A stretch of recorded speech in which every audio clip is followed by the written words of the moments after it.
Hi, I'm Sabrina. Um, I'm a queer trans woman in her 50s.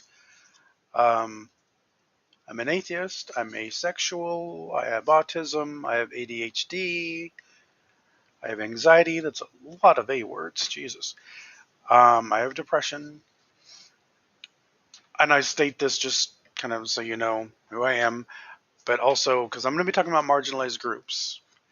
All these videos that I have planned are going to be talking about marginalized groups and the war against us from the right.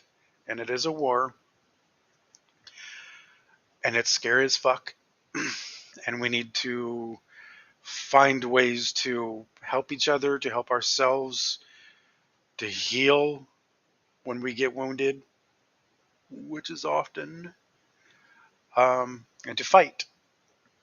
So I want to do essays on that. So it'll be a series of essays. I'm going to go over what some ideas that I think I'll be doing. Probably will stick with this pretty good. Things might change a little bit, but I think I've got something good here that I'll probably stick with. So, um, some planned videos, essays that I've got are I want to do an essay on quiet and solitude, which are very important and very hard to find, um, and not very highly valued in our society, and they should be because they're important. Quiet and solitude heal. I don't I don't care who you are, but certainly from marginalized groups that are constantly dealing with things, dealing with shit, finding quiet and solitude, super important. So I want to talk about that. I want to do an essay on depression and melancholy, um, defining depression, looking into depression, understanding depression, and then also looking at melancholy, which I define as quite different. Melancholy being feeling the feels, you know? I listen to a lot of sad, depressing songs because I find them the most beautiful and the most healing and where I can identify with them. Um, and that's a good thing. Our society, again, does not value that. It says that you should be happy all the time. I know in America, especially, that's a big thing. If you're not happy, you're not successful. You're not producing. You're not being a good person. Fuck that. That's wrong. So we can find healing in melancholy too, and embracing that. But we also need to understand depression. And then an essay on anxiety and trauma, because who among us in the marginalized groups does not have anxiety and trauma? We're being attacked every day. They're literally powerful people, politicians, judges, religious figures, school board members, teachers, even, etc., that are calling for our heads, that are saying we should not exist, that we are wrong to exist. Um, and that's some fucked up shit that causes a lot of trauma, a lot of anxiety.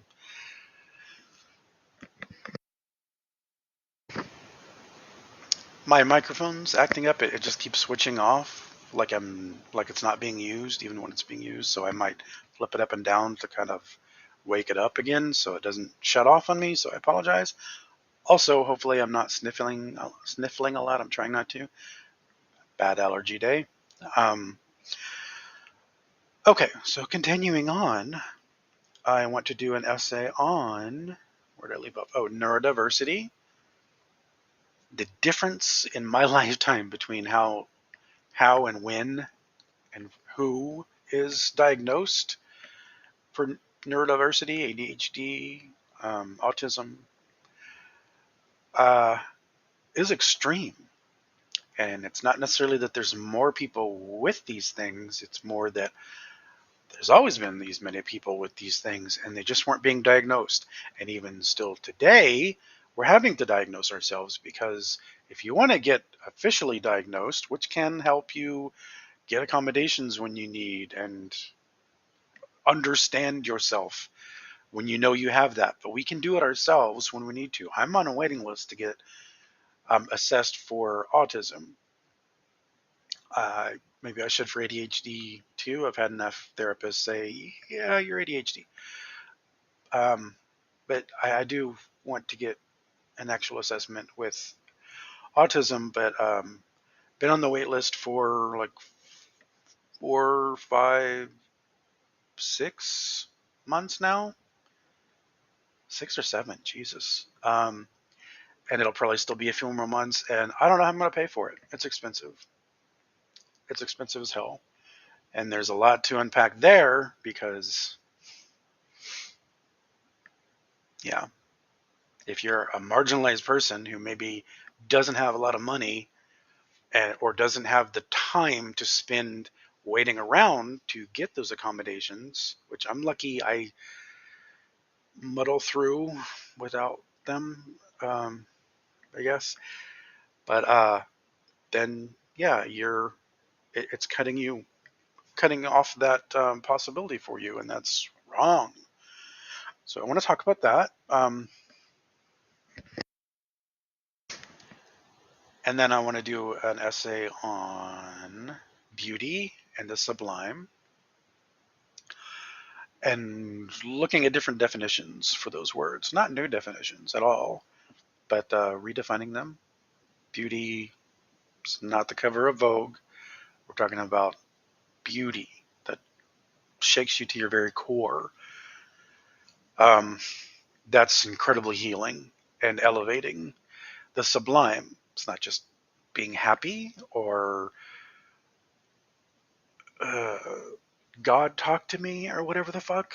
Um, it is something that is its own thing that can be, is, just by definition, is incredibly powerful and elevating and healing and finding the sublime. There's different ways to do that, to look for that.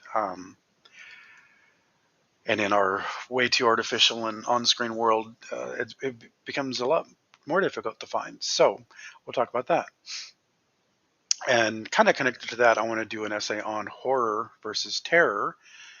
And I'm looking back at a 200 plus year old article written by Anne Radcliffe, who was one of the earliest Gothic novelists. And she defined horror in a very interesting way, horror and terror. Very interesting.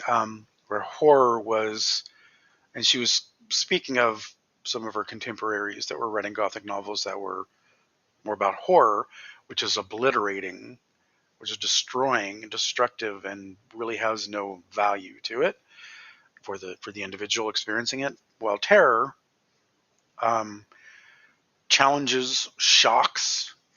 It can be wounding, but also it can open the door to possibility for seeing the world in a different way because of that shock, for elevating yourself.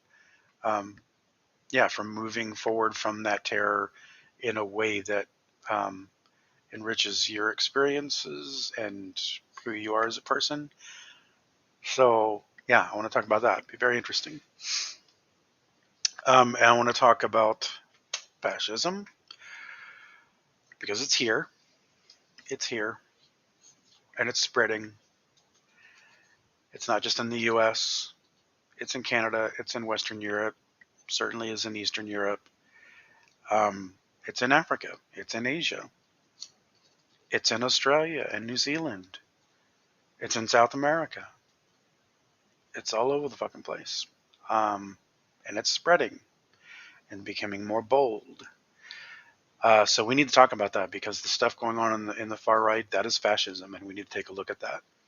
The forms of terrorism against marginalized communities, stochastic terrorism, and outright those in power are performing and calling for the terror against us boldly and without repercussions. That's happening. We need to talk about that.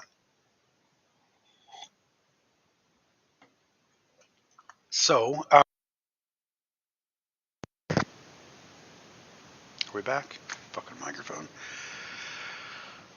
Uh, and I want to talk about finding connection with ourselves. Selves with a capital S. Our true selves, our core selves, our real inner selves. That is not what the media, what the algorithm tells us we are, but is our true selves. And finding that is a very difficult task. And these essays that I've been talking about, like finding quiet and solitude and understanding our traumas and anxieties and depressions and finding beauty in the sublime and all that kind of stuff is working towards finding ourselves, capital S. But I want to do an essay to kind of sum that up, put it all together, and then another essay on finding connection with nature. And by nature, yeah, I am including forests, oceans, rivers, streams, all that kind of wonderful, wonderful stuff, but also nature as in that which is so far beyond, the human experience. It's just being a part of the universe. And this is very pop culture of me, which is usually not my thing, frankly. But it's like the Force, finding that connection with the everything, with the whole out there world is insanely powerful and healing. Um, and I know that sounds a bit new agey or whatever. Not my scene, not what I'm trying to do. But physics backs this up.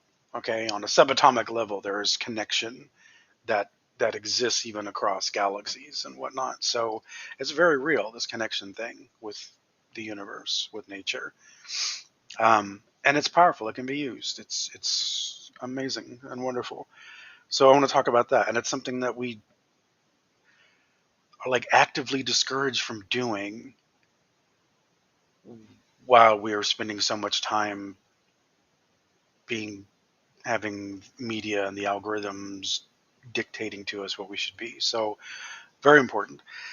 And then speaking with that, an essay on the online artificial self.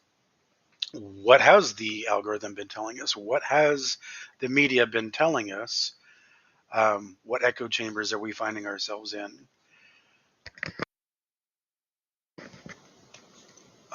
We need to take a look at that. And we need to see that self and look at it as some of it we might need to keep around because we still have to exist in the online world and in this world of screens and media barragement and whatnot. But some of that can work for us to do that, but much of it will not and needs to be cut away and dispensed with. So again, all these videos, these essays I've been talking about can kind of help us get there. That's my plan. And then another essay would be on the marginalized versus the right, where all these essays have been talking about it, but it is a war. We're being attacked. We're being absolutely attacked. This is fucking Germany 1932. And this November could turn it into Germany in 1933 if things go badly. And even if things go well, and they need to go well, but even so, the far right, you don't even have to say far anymore. It's just pretty much just the right, uh, is not going to stop. They're just getting warmed up. And we need to keep them out of positions of power because they won't give up that power. And they're already in a lot of positions of power. And it's going to be hard as hell to get them out. But we need to do it now and not let it get any worse. Um, the Nazis gained power, and how did they get ousted? By putting the whole world in a fucking war, basically. Let's not do that again. So let's keep them out now. So we need to talk about that war that we're at the vanguard of. Marginalized people are at the vanguard. We are at the forefront of this war. We didn't ask to be. Who would? But we are. And that's the way fascism works. You go with the most obvious outsiders first, and you work your way in until there's nothing left but the absolute loyal, maybe through, well, lots of them through just fear, but the most loyal people that completely follow the party line, look how they're supposed to look, think how they're supposed to think, act how they're supposed to act, nothing marginalized about them whatsoever. Um, and that is hell. That is hell on earth. So we're going to talk about that, and then another essay on religion as tyranny. I'm not trying to call anybody out.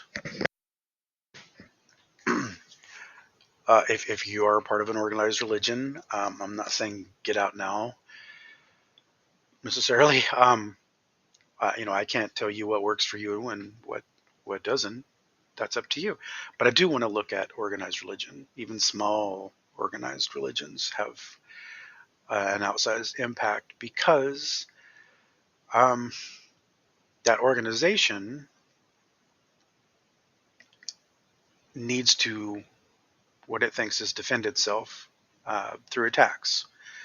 So the people within that congregation, within that organization that don't quite fit, or maybe having unnatural thoughts or whatever, are forced to hide it, which no one should ever do, or forced to leave, um, or they'll find themselves in danger.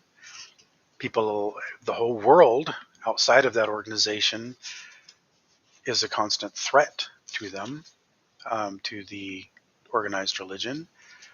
And so they have to be very rigid in protecting their beliefs and not let those beliefs ever change, or if they do change, in a way that protects the core. It's a power structure. It's a hierarchy. It always is. So we need to look at that. We need to understand it. So many of these attacks on marginalized groups are coming from religious organizations. And yeah, I'm going to fucking call out Christians. It's not all Christians. It's not all, there's churches, flying the rainbow flag, and that's great when they mean it. But so there are good people. I know good people that are Christians that I love, and that's fine.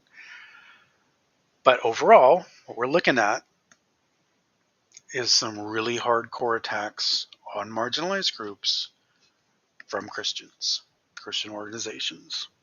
There are preachers that are calling for our heads, that are literally saying we need to die, that are literally saying we need to be killed, murdered, and that they would love to do it themselves personally, but the important thing is just to wipe them off the face of the earth. There are those saying that, lots of them. And they're just getting bolder and bolder, and they're just going to be saying it more and more. So we need to talk about that for sure.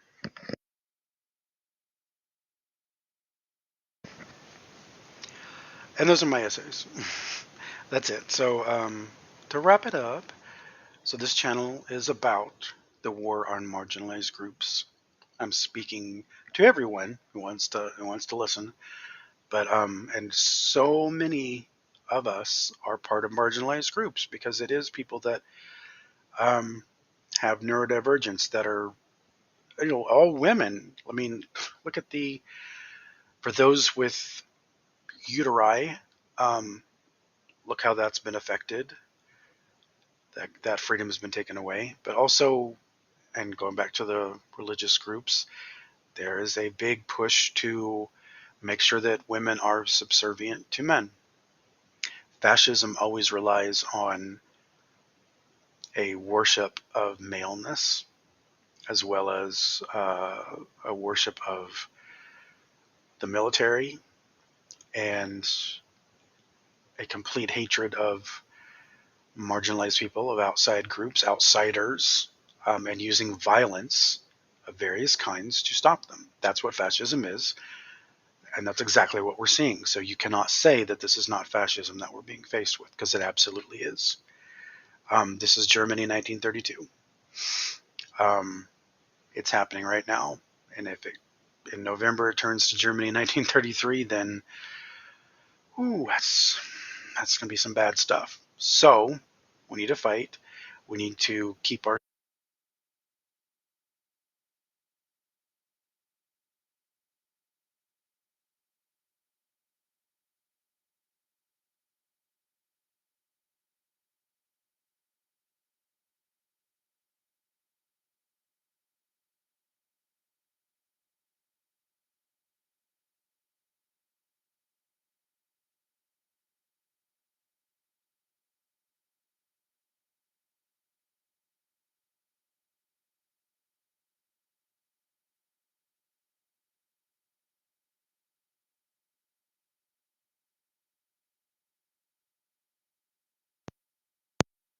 fucker.